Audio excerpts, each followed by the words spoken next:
pagi anak-anak, salam sejahtera semuanya. Hari ini kita belajar tentang sendi ya. Nah, sendi itu adalah tempat pertemuan dua tulang. Jadi misalnya tulang ini dengan tulang ini bertemu, itu namanya sendi. Antara tulang ini sama ini bertemu, namanya juga tulang sendi. Bentar ya anak-anak, sambil ibu masih betulin dulu yang bagian ini. Nah, sendi ada dua macam, yaitu ada sendi yang dapat digerakkan dan tidak dapat digerakkan. Sendi yang tidak dapat digerakkan disebut dengan sendi mati. Sedangkan sendi yang dapat digerakkan disebut dengan sendi gerak. Sendi gerak macamnya ada sendi engsel, ada sendi peluru, ada sendi putar, sendi pelana, dan juga sendi geser. Nah, di mana sih tempatnya sendi-sendi itu? Mari kita belajar bersama-sama. Sekarang kita lihat pada tulang tengkorak ini. Pada tulang tengkorak ini, antara tulang dahi dengan ubun-ubun ini tidak dapat digerakkan sama sekali. Maka persendian ini antara ini dengan ini itu disebut sendi mati. Terus antara tulang hidung dengan rahang juga sendi mati. Kita tidak bisa menggerakkan sama sekali hidung, antara pipi juga sendi mati. Makanya pada kepala ini pada umumnya adalah sendi mati. Jadi tidak bisa digerakkan sama sekali. Hal ini yang menyebabkan wajah kita selalu tetap. Kalau ini bisa digeser-geser malah menakutkan, nanti jadinya berubah-ubah wajah kita. Nah, untuk sendi yang di sini ini bisa bergerak ke segala arah. Ini adalah sendi peluru. Sendi peluru itu bila ini seperti mangkok dan yang satunya ini berupa tonjolan seperti ini, maka sendi pada gelang bahu ini merupakan sendi peluru. Sendi peluru itu bisa digerakkan ke segala arah.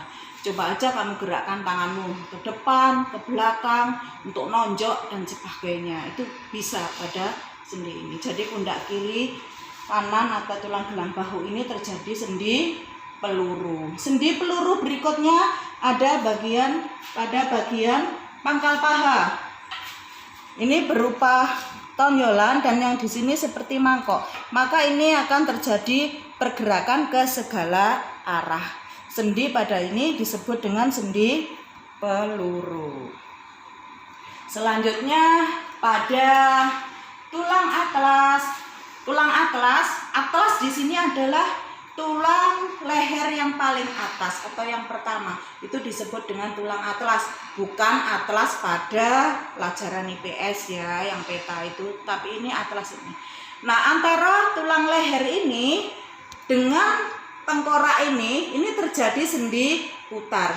Jadi kalau berputar itu hanya rangka kepala saja yang berputar, sedangkan ruas tulang leher ini tidak bisa berputar. Jadi kalau kita menggerakkan kepala kita itu yang berputar hanya tengkoraknya saja.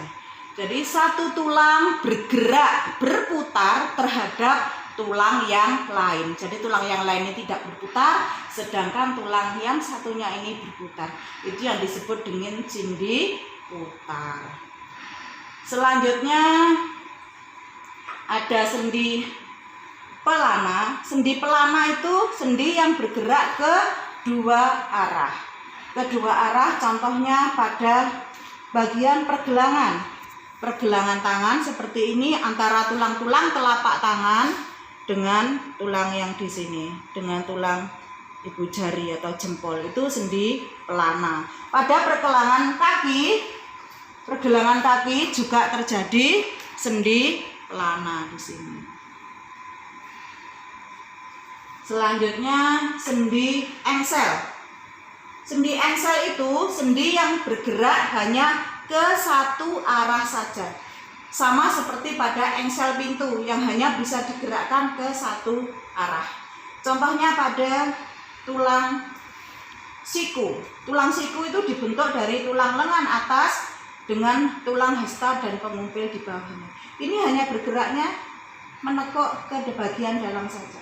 Coba kalian gerakkan tangannya begini. Cuma ini saja. Tapi kalau digerakkan keluar akan patah, tidak bisa. Jadi hanya bergerak ke satu arah saja. Sama seperti ini. Selain di sini ada pada lutut. Lutut kita hanya bisa ditekuk ke bagian belakang saja. Ini adalah sendi engsel, sendi engsel. Juga pada jari-jari kita. Di antara ruas jari kita bisa digerakkan hanya ke satu arah saja. Ini adalah sendi engsel.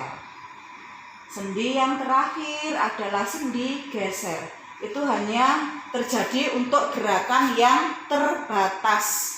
Jadi antara tulang hasta dan pengumpil ini terjadi gerakan yang terbatas. Juga pada ruas-ruas tulang belakang itu terjadi sendi geser atau sendi kaku, yaitu sendi yang mengalami gerak yang terbatas. Jadi kita masih bisa membungkuk itu juga karena adanya sendi geser pada ruas tulang belakang. Sampai sini dulu ya anak-anak ya. Bu Marsha akhiri dulu. Tetap belajar, tetap semangat walaupun di rumah. Jangan sampai kalian nanti terlena, enak-enakan di rumah. Nanti apa yang ibu guru atau bapak guru sampaikan tidak masuk di pikiran kita. Jadi nanti kita harus belajar tetap sungguh-sungguh supaya kita nanti bisa menjadi orang yang lebih baik dengan ilmu yang manfaat. Mudah-mudahan nanti tahun depan kalau sudah diperbolehkan kita akan berjumpa kembali. Bu Marsha akhiri dulu. Wassalamualaikum warahmatullahi wabarakatuh. Selamat pagi.